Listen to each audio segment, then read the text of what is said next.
Hello everyone, welcome to my channel. तो आज हम लेकर के आए हैं एनसीईआरटी बुक क्लास 10 के हिस्ट्री को, जिसमें हम आज लेकर के आए हैं मुद्रण संस्कृति और आधुनिक दुनिया चैप्टर को लेकर के आए हैं। हमारा आज का सब्जेक्ट है समकालीन विश्व और भारत, जिसमें आज हम लोग देख रहे हैं मुद्रण संस्कृति और आधुनिक दुनिया को। तो जैसा कि आप पहले भी इस चैप्टर को पढ़ चुके हैं, और इस चैप्टर से आज हम बहुत ही महत्वपूर्ण क्वेश्चन को लेकर के आए हैं। तो इससे पहले हम थोड़ा सा चैप्टर का समरी को जो मुद्रण है उसको थोड़ा सा समझ लेते हैं, थोड़ा यहाँ पर याद दिला देते हैं। मुद्रणालय और प्रिंटिंग प्रेस जो है वो आधुनिक दुनिया के लिए कितना महत्वपूर्ण है। तो आधुनिक जीवन में प्रेस की महत्वपूर्ण भूमिका रही है, और प्रेस केवल जनता को विभिन्न विषय जैसे राजनीति से लेकर के मनोरंजन के उपलब्ध साधनों तक की सूचना ही नहीं देता, बल्कि यह जनता की भावनाओं को एक रूप देने तक की सूचना एक रूप देने और उसे प्रभावित करने तथा उसके विचारों को प्रतिबिंबित करने का कार्य भी करती है मुद्रण प्रेस। तो प्रेस सरकार के ऊपर अंकुश भी रखता है। अपने लेखों, विचारों और संपादकीय तथा पाठकों द्वारा लिखे गए संपादक के नाम और पत्रों के माध्यम से सरकार को जनता की भावनाओं और विचारों को अवगत कराती है। जो जनता का भावना है, जनता का विचार है, उस जनता के भावना को सरकार को अवगत कराती है। ये प्रेस के माध्यम से ही, मुद्रणालय के माध्यम से ये सब संभव होता है। तो ये प्रेस, आपको पता है कि जब मुद्रणालय का विकास हुआ, प्रेस प्रिंटिंग का विकास हुआ, तो ये कितना चेंजिंग आया, कितना सारा परिवर्तन आया पूरे यूरोप में भी और उसी तरह से हमारे भारत में भी। तो आधुनिक दुनिया में भी प्रेस की बहुत महत्वपूर्ण भूमिका रही है। प्रेस समाज को रूप, बल और बुद्धि प्रदान करता है। जनता के हाथों में प्रेस एक महत्वपूर्ण अस्त्र है। इसको हम एक अस्त्र बोल सकते हैं। जनता के लिए एक बहुत बड़ा महत्वपूर्ण अस्त्र है प्रेस, और जो है जनता के विचार को तेजी से एक बड़ी संख्या में लोगों तक फैलाने का एक काम करती है मुद्रणालय, प्रेस प्रिंटिंग।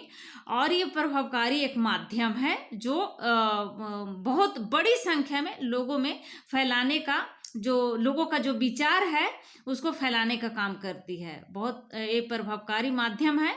और प्रेस एक अत्यंत महत्वपूर्ण तथा अनिवार्य सामाजिक संस्था बन गया है। तो जैसे कि आपको पता होगा कि सबसे पहले भारत में पुर्तगालियों के द्वारा गोवा में प्रिंटिंग प्रेस की स्थापना हुई थी, मुद्रणालय जिसको बोलते हैं। तो पुर्तगाली पहले लोग थे जो मुद्रणालय भारत में लाने, और गोवा के पादरियों ने पहली पुस्तक भारत में छापी थी 1557 में। ईस्ट इंडिया कंपनी ने मुंबई में एक मुद्रणालय लगाया था 1684 में। तो ये सब पॉइंट जो है याद कर रखना बहुत महत्वपूर्ण हो जाता है जब हम इस चैप्टर को पढ़ते हैं। तो भारत में विलियम बोल्ट्स ने 1776 में पहला समाचार पत्र निकालने का असफल प्रयास किया। और भारत में अगर हम देखें तो भारत में पहला समाचार पत्र निकालने का श्रेय किसको जाता है? तो भारत में पहला समाचार पत्र निकालने का श्रेय जाता है जेम्स अगस्टस हिस्की को। जेम्स अगस्टस हिस्की को पहला समाचार पत्र निकालने का श्रेय जाता है, जेम्स अगस्टस हिस्की को भारत में। तो इस समाचार पत्र का नाम था क्या? इस समाचार पत्र जो अगस्टस हिस्की के द्वारा निकाला गया था उसका नाम था Bengal Gazette, the Bengal Gazette नाम था उसका। और इसको ये जो है अगस्टस हिस्की के द्वारा पहला समाचार पत्र भारत में निकाला गया था, द बंगाल गजट। नवंबर 1780 में प्रकाशित इंडिया गजट जो था दूसरा महत्वपूर्ण पत्र था। इसके साथ ही जहां एक और भारतीय प्रेस के क्षेत्र में तीव्र गति से विकास हुआ, वहीं दूसरी ओर पत्रकार कंपनी के अधिकारियों के लिए भी समस्या बनने लगे, और जो औपनिवेशिक सरकार थी उसके लिए भी बहुत बड़ा समस्या खड़ा होते नजर आ रहा था। और इसी को देखते हुए औपनिवेशिक सरकार जो थी इस पे कुछ एक्ट भी लाए थी, जैसे वर्नाकुलर प्रेस एक्ट, जो ताकि इस पे प्रेस पर प्रतिबंध लगाया जा सके। तो एक जो जब प्रिंटिंग प्रेस का आविष्कार हुआ तो भारतीयों के मन में इसके जरिए राष्ट्रीय भावना को भी विकास होने लगा और धीरे धीरे औपनिवेशिक सरकार को औपनिवेशिक सरकार के प्रति जो जनता के मन में जो जो औपनिवेशिक सरकार थी, तो औपनिवेशिक सरकार के प्रति भी इसमें लोग लिखने लगे और किस तरह से दमनकारी नीति अपना रही थी औपनिवेशिक सरकार, तो उसके लिए भी छपने लगा और लोग तक पहुंचने लगा, लोग उसको पढ़ने लगे। तो इसी कारण औपनिवेशिक जो सरकार थी उस पर प्रतिबंध लगाने का काम किया।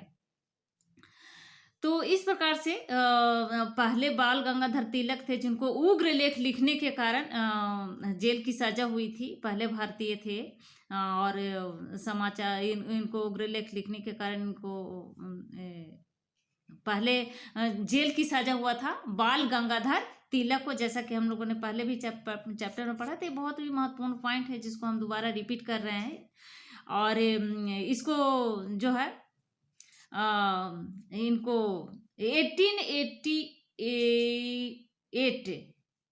1888 में बाल गंगाधर तिलक को, थोड़ी डेट तो हम एक्यूरेट डेट नहीं बता सकते, अभी याद नहीं आ रहा है, लेकिन सबसे पहले जो भारतीय थे बाल गंगाधर तिलक थे जिनको उग्र लेख लिखने के कारण जेल की सजा हुई थी। तो इसके अलावा इसे जब प्रिंटिंग प्रेस का आविष्कार हुआ तो हम देखते हैं कि संवाद कौमुदी जैसा जो प्रकाशन था जो 1821 में प्रकाशित हुआ था और 1822 में फारसी में प्रकाशित मिताउल अखबार के साथ प्रगतिशील राष्ट्रीय प्रवृत्ति के समाचार पत्रों का प्रारंभ हुआ था। और इन पत्रों के संपादक राजा राम मोहन राय थे और इन्हीं को एक राष्ट्रीय प्रेस की स्थापना का श्रेय दिया जाता है, राजा राम मोहन राय को ही। और इस समाचार पत्रों के माध्यम से उन्होंने समाज सुधार का प्रचार तो किया ही, साथ ही इनको धार्मिक तथा दार्शनिक समस्याओं पर विचार तथा विवाद का माध्यम भी बना दिया। अंग्रेजी में उन्होंने ब्राही निकिल मैगजीन भी निकालना शुरू किया। राय के सामाजिक तथा धार्मिक विचारों को विरोध करने के लिए राजा राम मोहन राय का जो धार्मिक विचार था, राजा राम मोहन राय का विचारों का विरोध करने के लिए भी बहुत सारे लोग सामने आए और इनका विरोध भी किया। चंद्रिका का प्रकाशन 1822 में इनका विरोध के लिए इसको शुरू हुआ था, विरोध करने के लिए राजा राम मोहन राय के विचारों को विरोध करने के लिए चंद्रिका का प्रकाशन 1822 में शुरू हुआ था। और 1822 में बम्बई में गुजराती भाषा में दैनिक बम्बई समाचार पत्र निकलने लगा था। तो ये था प्रिंटिंग प्रेस। और आगे हम देखते हैं प्रिंटिंग प्रेस में अगर हम 19वीं शताब्दी के और 19वीं शताब्दी 20वीं शताब्दी के हम प्रेस के अगर हम देखें तो इसमें भी बहुत ज़्यादा संख्या में प्रकाशित हुआ समाचार पत्र और पत्रिकाएं। और इसमें प्रमुख थे राजा राम मोहन राय, सुरेंद्र नाथ बनर्जी, दादा भाई नौरोजी, कृष्ण कुमार मित्र और ईश्वर चंद्र विद्यासागर, घोष बंधु जैसे लोग जो थे।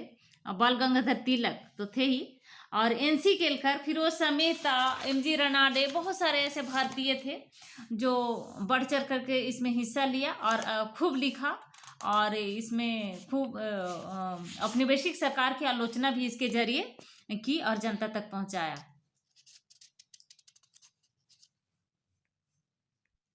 लोकमान्य तिलक के द्वारा, लोकमान्य तिलक कौन है? बाल गंगाधर तिलक। बाल गंगाधर तिलक को लोकमान्य के तिलक के नाम से भी जाना जाता है। 1881 में बम्बई में अंग्रेजी भाषा में मराठा और मराठी भाषा में केसरी का प्रकाशन आरंभ किया था इन्होंने।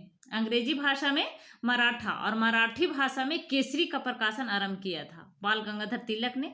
और यह राष्ट्रीय भावना एक उग्र राष्ट्रवाद को फैलाने का एक सशक्त माध्यम बन गया था और इसी के कारण इनको जेल की सजा हुई थी। तो इसके पहले इंदु प्रकाश का प्रकाशन हुआ था 1862 में और MG रनाडे के संपादन में आरंभ हुआ था ये इंदु प्रकाशन का। 1862 में MG रनाडे के संपादन में आरंभ हुआ था और BM मांडलिक ने 1864 में नेटिव ओपिनियन शुरू किया था। तो ऐसे बहुत सारे नेता थे स्वतंत्रता संग्राम में बहुत सारे नेता ऐसे थे जो बढ़ चढ़ के हिस्सा लिया था, और लेखों के द्वारा अपन समाचार पत्रों के द्वारा लोगों के मन में राष्ट्र भावना जागृत किया।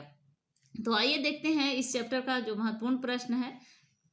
पहले वाले वीडियो में भी हम इस चैप्टर का कुछ क्वेश्चन को अपलोड कर दिए हैं, तो जो क्वेश्चन छूट गया था उसको हम देख लेते हैं इस वीडियो में। तो आज का क्वेश्चन है पहला, नई मुद्रण की खोज यूरोप में सभी भागों में क्यों फैल गई, कारण बताइए। क्यों सभी भाग में क्यों फैला था नई मुद्रण की खोज?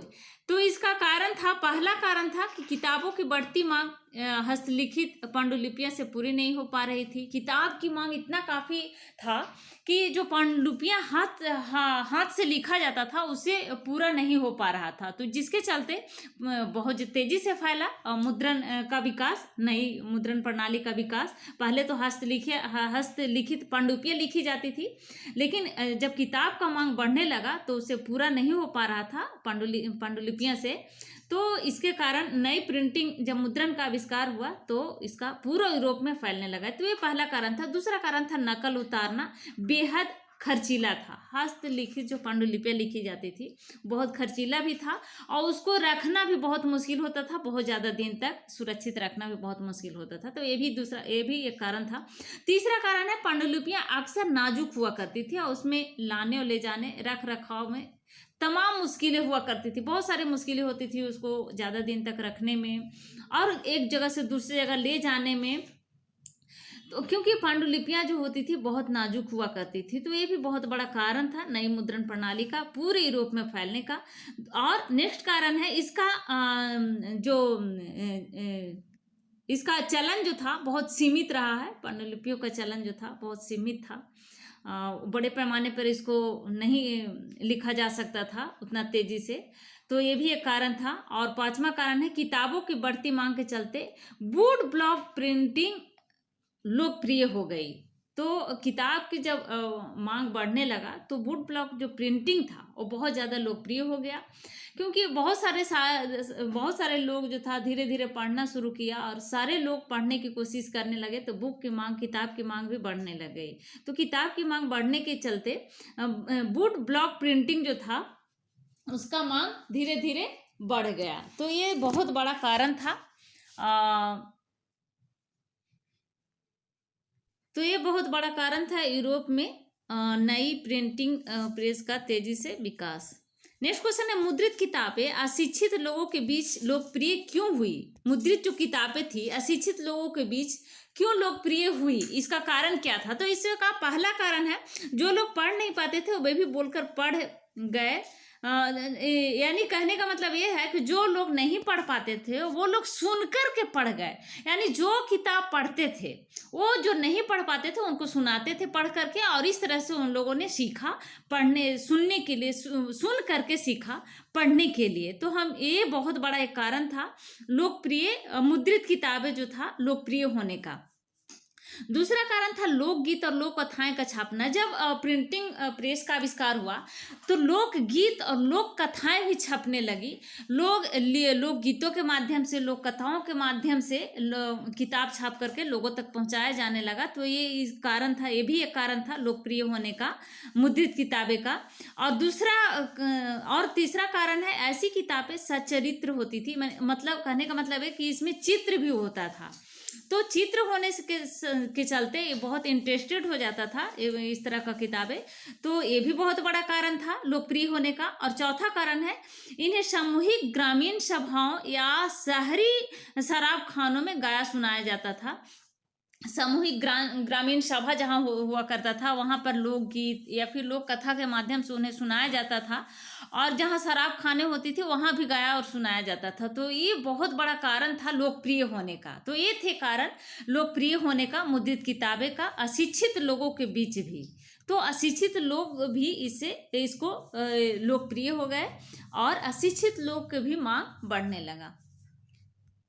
नेक्स्ट क्वेश्चन है, पांडुलिपियां क्या है, इसका प्रयोग व्यापक स्तर पर क्यों नहीं किया जाता था? तो पांडुलिपियां जो हाथ से लिखा जाता था पहले ताड़ के पत्ते पर, उसी को पांडुलिपियां कहा जाता है।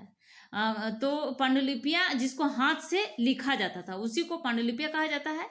और इसका व्यापक स्तर पर क्यों प्रयोग नहीं हुआ, तो इसका कारण यह है, पहला कारण हुआ कि किताब की बढ़ती मांग पांडुलिपियों से पूरी नहीं होने वाली थी, क्योंकि किताब की मांग बहुत ज़्यादा बढ़ रही थी और पांडुलिपियों को उतने स्तर पे नहीं लिखा जा सकता था। तो ये कारण था। दूसरा कारण था नकल उतारना बेहद खर्चीला था, समय अधिक लगना, मांग की पूरी नहीं होना।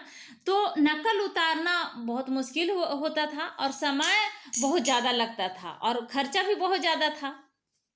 तो ये बहुत बड़ा कारण था व्यापक स्तर पर इसका जो पांडुलिपियों का प्रयोग नहीं हो पाया, क्योंकि मुद्रण प्रिंटिंग का जब आविष्कार हुआ तो इसकी मांग बढ़ती गई और पांडुलिपियां की मांग धीरे धीरे कमती गई। तो ये बहुत बड़ा कारण था। और तीसरा है, ये बहुत नाजुक होती थी। पांडुलिपियां जो हुआ करती थी बहुत नाजुक हुआ करती थी, इसको रखने में और एक जगह से दूसरे जगह ले जाने में बड़ा मुश्किल हुआ करता था। तो ये बहुत बड़ा कारण था। और चौथा कारण है उपरोक्त समस्याओं की वजह से, यानी किताब की बढ़ती मांग और नकल उतारना बहुत खर्चीला था, अधिक समय लग जाता था, मांग पूरा नहीं किया जा सकता था, बहुत नाजुक होती थी पांडुलिपियां और रख रखाव में बहुत मुश्किल हुआ करती थी, ले जाने और कहीं आने और ले जाने में भी बहुत मुश्किल हुआ करती थी। तो ये सब समस्याओं की वजह से उसका आदान प्रदान भी बहुत मुश्किल था। तो ये बहुत बड़ा कारण था कि इसका व्यापक स्तर पर प्रयोग नहीं किया जा सकता था पांडुलिपियां का।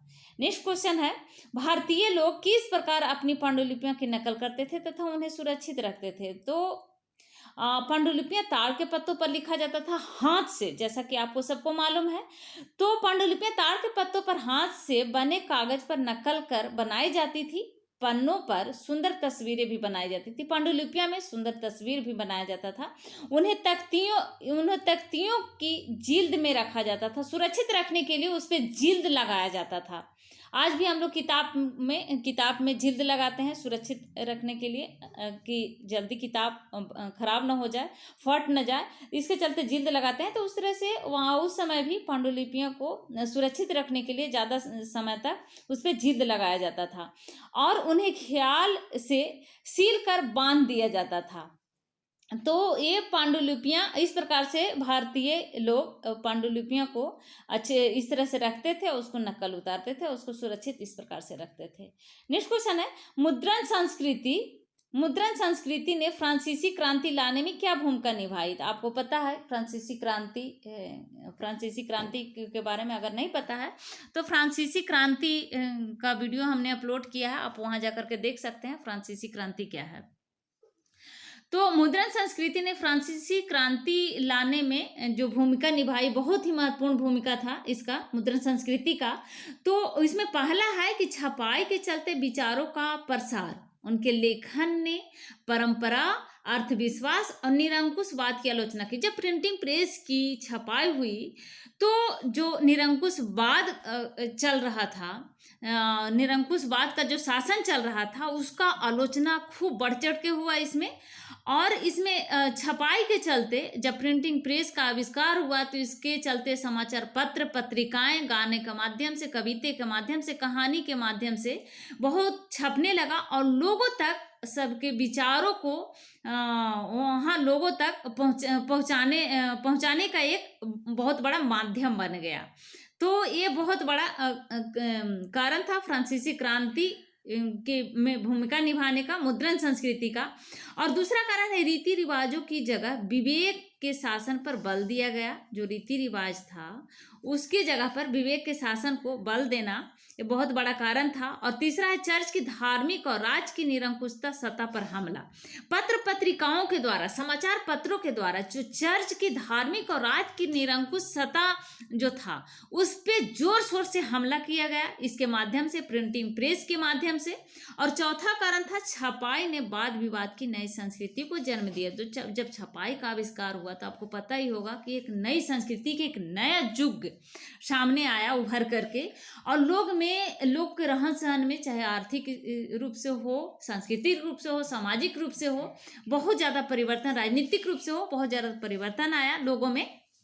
तो ये फ्रांसीसी क्रांति का बहुत बड़ा कारण बना और ये बहुत बड़ा प्रिंटिंग प्रेस जो था फ्रांसीसी क्रांति में अपना भूमिका निभाया और इसमें लोगों के मन में राष्ट्रीयता की भावना जागृत हुआ इससे।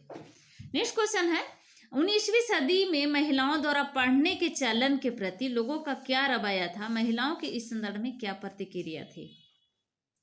तो 19वीं सदी में महिलाओं द्वारा महिलाओं द्वारा पढ़ने के जो चलन हुआ, यानी महिलाएं छुप छुप करके, कोई किचन में पढ़ना शुरू किया, कोई आगे बढ़ करके पढ़ना शुरू किया, सभी बंधन को तोड़ करके पढ़ना शुरू किया महिलाओं ने। तो 19वीं सदी में महिलाओं द्वारा पढ़ने का जो चलन था उसमें लोगों का जो रवैया था उसमें ये था कि उदारवादी जो पति थे या फिर पिता थे, ये अपने यहाँ औरतों को घर पर पढ़ाने लगे, जो इस प्रवृत्ति के थे, जो उदारवादी प्रवृत्ति के जिनके पिता थे या फिर पति थे। तो महिलाओं को पढ़ने का विरोध नहीं किया, बल्कि अपने घर पर ही पढ़ने के लिए उनको छूट दी गई। और दूसरा कारण था कि शहरों में छोटे छोटे स्कूल खुले तो उन्हें स्कूल भेजने लगे। बहुत सारे लोग जो थे, जब शहर में स्कूल खुलने लगे छोटे छोटे, तो उसमें अपने बेटियों को भी स्कूल भेजना शुरू कर दिया। तो इस प्रकार से महिलाएं पढ़ना शुरू करी और बाकी औरतों ने भी इन प्रतिबंधों को अस्वीकार कर दिया। जो औरतें पर प्रतिबंध लगा हुआ था, नहीं पढ़ने का प्रतिबंध लगा हुआ था कि औरतें पढ़ नहीं सकती, अगर औरतें पढ़ती है तो घर परिवार को नहीं संभाल सकती है, नहीं संभाल पाएगी। और बहुत सारे औरतें जो है, इस तरह के लोगों के मन में भावना था कि अगर महिलाएं पढ़ेगी तो महिलाएं जो था बिगड़ जाएंगी। तो इस प्रकार के लोगों के मन में भावना था और तो इस भावना को तोड़ करके जो प्रतिबंध लगा हुआ था महिलाओं के प्रति, तो उस पर तोड़ करके बहुत सारी महिलाएं आगे आई और उसको जो प्रतिबंध था उसको अस्वीकार करके पढ़ना शुरू किया। तो ये 19वीं सदी के महिलाओं द्वारा पढ़ने के चलन के प्रति लोगों का जो रवैया था वो बहुत ही उसमें चेंज हुआ। कुछ जो उदारवादी लोग थे, उदारवादी प्रवृत्ति के जो लोग थे, अपने घर में पढ़ाना शुरू किया। जब छोटे छोटे स्कूल खुले तो स्कूल भेजना शुरू किया और बहुत सारे जो महिला थी, जो प्रतिबंध लगा हुआ था उसको भी अस्वीकार करके आगे बढ़ा और पढ़ने के लिए शुरू किया। नेक्स्ट क्वेश्चन है, भारत में राष्ट्रवाद को बढ़ावा देने में मुद्रण संस्कृति ने किस प्रकार योगदान दिया। तो भारत में राष्ट्रवाद को, जिस प्रकार से आप यूरोप में राष्ट्रवाद का जो प्रचलन हुआ, राष्ट्रवाद का लोगों को मन में जो विकास हुआ, उसी प्रकार से हमारे भारत में भी राष्ट्रवाद का बढ़ावा मिला मुद्रण के आने से, छपाई का आने से और मुद्रणालय के कारण। तो पहला कारण है कि दमनकारी नीति के बावजूद राष्ट्रवादी अखबार देश के हर कोने में बढ़ते फैलते गए। तो सरकार द्वारा, औपनिवेशिक सरकारों के द्वारा जो दमनकारी नीति अपनाई गई थी, जैसे वर्नाकुलर प्रेस एक्ट, इसमें था वर्नाकुलर प्रेस एक्ट जो लाया गया था, उसके तहत ये था कि अगर कोई पत्रिका छापता है या फिर अपने विचारों को जो लिखता है तो उसको एक प्रति सरकार को देना होगा, एक प्रति अपना जो उसका प्रति होगा, एक प्रति उसको देना होगा। तो इस प्रकार से इसीलिए उस पर प्रतिबंध लगाने के लिए, ताकि सरकार के, औपनिवेशिक सरकार के अगेंस्ट में ना पत्र पत्रिकाएं छप सके, तो इसलिए इस प्रकार का प्रतिबंध लगाए थे। तो इस प्रकार के प्रतिबंध लगाने के बावजूद भी राष्ट्रवादी अखबार देश के हर कोने में फैलते गए, बढ़ते गए। लोग खूब लिखा और खूब पढ़ा। प्रतिबंध लगाने के बावजूद में भी लोग खूब लिखा। जैसे बाल गंगाधर तिलक ने, इनको ही उग्र लेख लिखने के कारण सबसे पहले सजा हुई थी। तो बाल गंगाधर तिलक के भारतीय राष्ट्रवादी शिक्षक थे, समाज सुधारक थे, वकील थे, स्वतंत्रता सेनानी थे और ये भारतीय स्वतंत्रता संग्राम के पहले लोकप्रिय नेता भी थे। इन्होंने ही नारा दिया था, स्वराज मेरा जन्मसिद्ध अधिकार है और मैं इसे लेकर रहूंगा। ये बाल गंगाधर तिलक के द्वारा दिया गया नारा था और ये बहुत ही ये नारा आगे चल कर के बहुत ज़्यादा पॉपुलर नारा बन गया था। और ये जो बाल गंगाधर तिलक थे, इनके साथ गरम दल के 3 और नेता थे, इनके साथ रहा करते थे। लाल बाल पाल के नाम से जाना जाता था, लाल बाल पाल के नाम से जाना जाता था। बाल गंगाधर तिलक को बाल और इसके एक गरम दल के नेता थे बाल गंगाधर जो तिलक थे तो लाला लाजपत राय लाल हो गए, और बाल गंगाधर तिलक को बाल, और बिपिन चंद्र पाल को पाल। तो लाल बाल पाल ये तीनों जो थे ये गरम दल के कांग्रेस के, भारतीय राष्ट्रीय कांग्रेस के गरम दल के नेता थे, और इनको लाल बाल पाल के नाम से जाना जाता था। और ये जो बाल गंगाधर तिलक थे इनका बचपन का नाम था केशव गंगाधर, बचपन का नाम। इनका उपनाम था लोकमान तिलक, तो लोकमान तिलक के नाम से ये प्रसिद्ध हैं बाल गंगाधर तिलक। 1914 में होम रूल लीग की स्थापना की थी इन्होंने।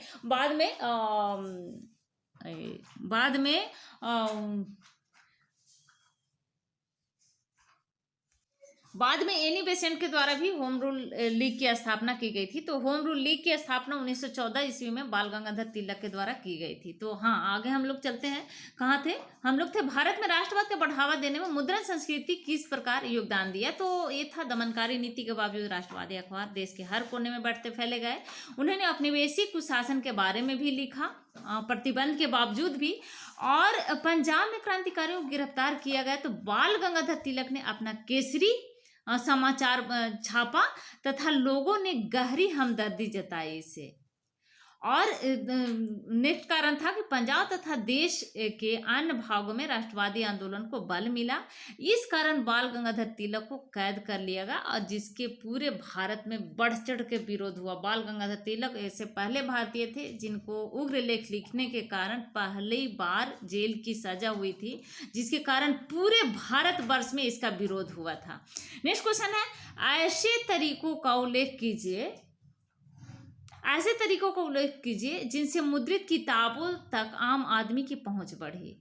तो इसमें पहला तरीका था कि मद्रास में एक काफ़ी सस्ती किताबें चौक चौराहे पर बेची जा रही थी, ताकि सभी लोग किताब तक पहुंच सके, सभी लोग किताब को खरीद सके। क्योंकि किताब जब पहले कम किताब की छपाई हुआ करता था तो किताबें महंगा हुआ करती थी, और जब किताब की छपाई संख्या बढ़ गई तो किताब सस्ता हो गई धीरे धीरे। तो सभी लोग चाहे वो गरीब वर्ग का हो या फिर अमीर वर्ग का हो या फिर महिला हो, सभी लोग किताब तक पहुंचने लगे और सभी लोग किताब को खरीदने लगे। तो अब गरीब लोग भी उन्हें खरीद सकते थे। तो ये बहुत बड़ा कारण था और एक तरीका था आम आदमी तक पहुंचने का किताबों का। और दूसरा है सार्वजनिक पुस्तकालय खुलना। शहरों तथा कस्बों या संपन्न गांवों में सार्वजनिक पुस्तकालय का खुलना ये बहुत बड़ा तरीका था, आम आदमी तक किताबें को पहुंचाने का माध्यम था, ये बहुत बड़ा। और तीसरा है जाति भेद के बारे में लिखना पुस्तिकाओं और निबंधों में। निबंध के माध्यम से जाति भेद जो था हमारे बीच में, जो जाति प्रथा जो चली आ रही थी, जो कुप्रथाएं हमारे समाज के बीच में चली आ रही थी, जाति के बीच में जो भेदभाव था उसके बारे में पत्र पत्रिकाओं के द्वारा, पुस्तकों के द्वारा, कहानियों के माध्यम से, निबंधों के माध्यम से खूब लिखा गया। तो लोग इसको पढ़ना शुरू किया। तो ये बहुत बड़ा ये तरीका था आम आदमी तक पहुंचने का। और चौथा है मजदूरों में नशाखोरी कम हो, साक्षरता आए तथा राष्ट्रवाद का संदेश पहुंचे। तो ये जब आम आदमी इसको पढ़ना शुरू किया तो जो मजदूर वर्ग के लोग भी थे, जो गरीब वर्ग के लोग थे, जो अशिक्षित लोग थे, तो सुन करके भी इसमें उनको वो साक्षर हुए धीरे धीरे, और उनके मन में राष्ट्रवाद की भावना भी जागी। तो ये बहुत बड़ा तरीका था मुद्रित किताबों तक आम आदमी की पहुंच बढ़ने की। नेक्स्ट क्वेश्चन है, रोमन कैथोलिक चर्च के विभाजन में मुद्रण संस्कृति की भूमिका को स्पष्ट कीजिए। तो मार्टिन लूथर ने रोमन कैथोलिक की कुरीतियों की आलोचना करते हुए 95 स्थापनाएं लिखी है, और इसकी एक छपी प्रति ब्रिटेनबर्ग के गिरजाघर के दरवाजे पर टांगी गई। लूथर के लेख बड़ी तादाद में छापे गए। नतीजा यह हुआ कि चर्च का विभाजन हो गया और प्रोटेस्टेंट धर्म की सुधार की शुरुआत हुई। तो ये जो मार्टिन लूथर थे वो कौन थे? तो ईसाई धर्म के प्रोटेस्टेंटवाद नामक सुधारात्मक आंदोलन चलाने वाले थे ये मार्टिन लूथर, और वे जर्मन के भिक्षु, धर्मशास्त्री, विश्वविद्यालय में प्रधानाध्यापक, पादरी एवं चर्च सुधारक भी थे। ये मार्टिन लूथर, जिनके विचारों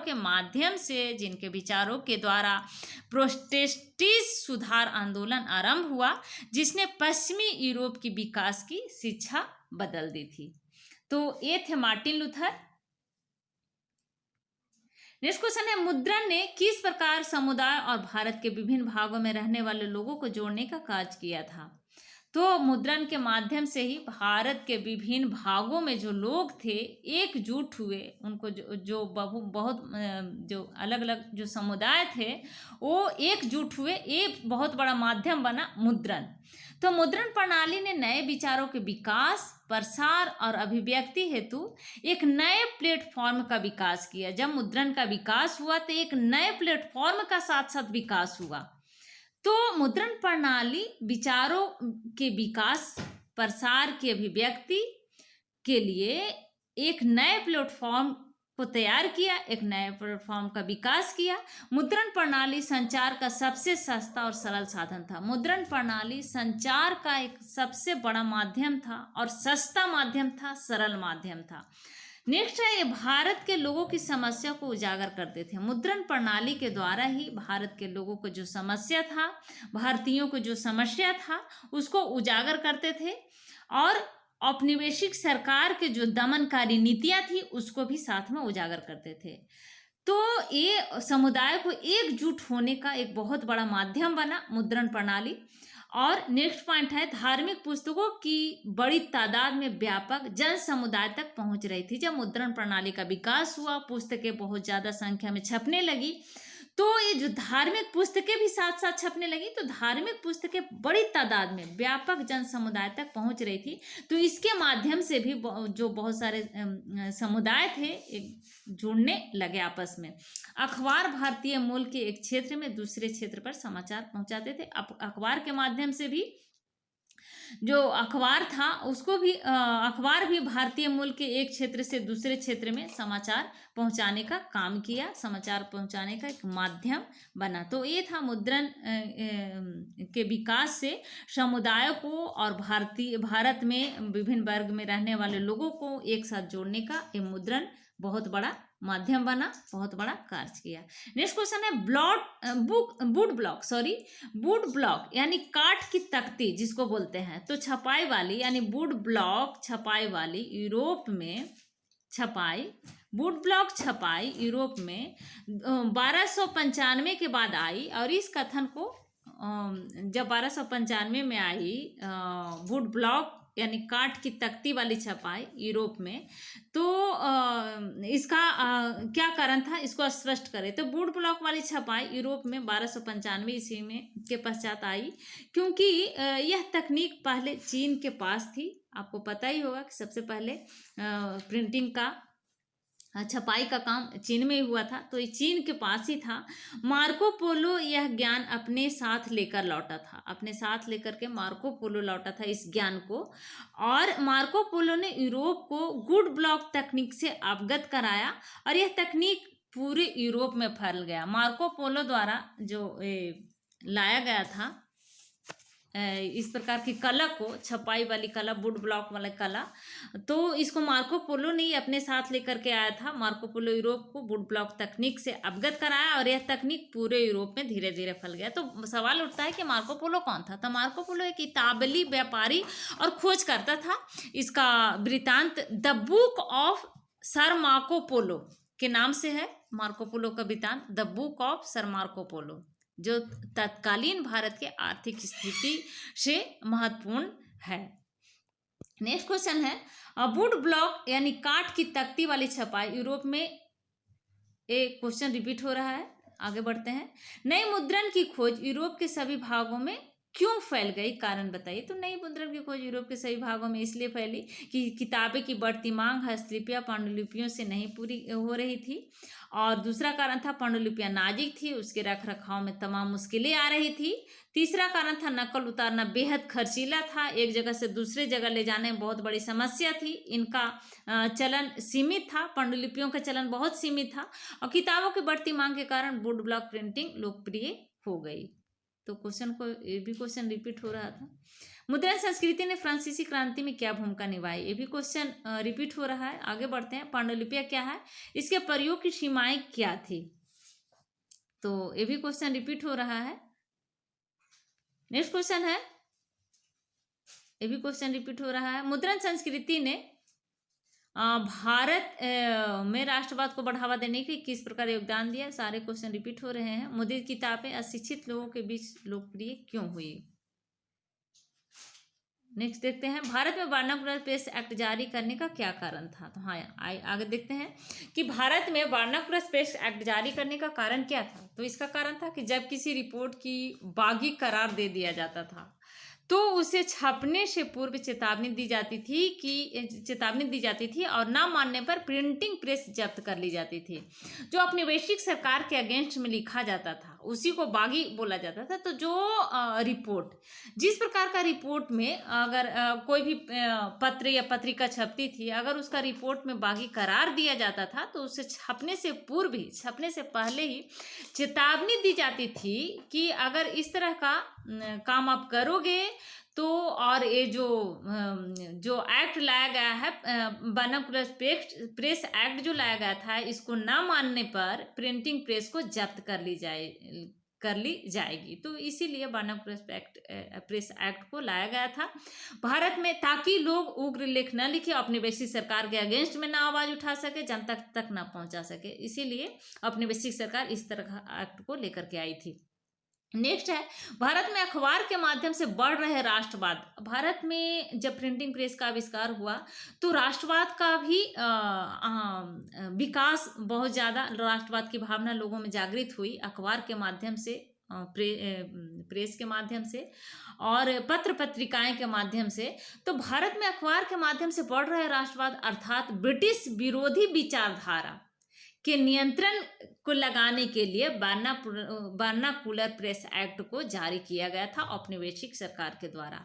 और तीसरा है, भारत में छपने वाले सभी देसी अखबारों के प्रकाशन पर नजर रखने के लिए, और इसके माध्यम से भारत में जितने भी अखबार छप रहे थे और जितने भी अखबार प्रकाशित हो रहे थे, तो उस पर नजर रखने के लिए ही औपनिवेशिक सरकार ने वर्नाकुलर प्रेस एक्ट को जारी किया था, वर्नाकुलर प्रेस एक्ट को लाया था। तो ये था वर्नाकुलर प्रेस एक्ट, ताकि भारतीय पत्र पत्रिकाओं पर, भारतीय अखबारों पर नजर रख सके और उस पर अंकुश लगा सके, उस पर प्रतिबंध लगा सके।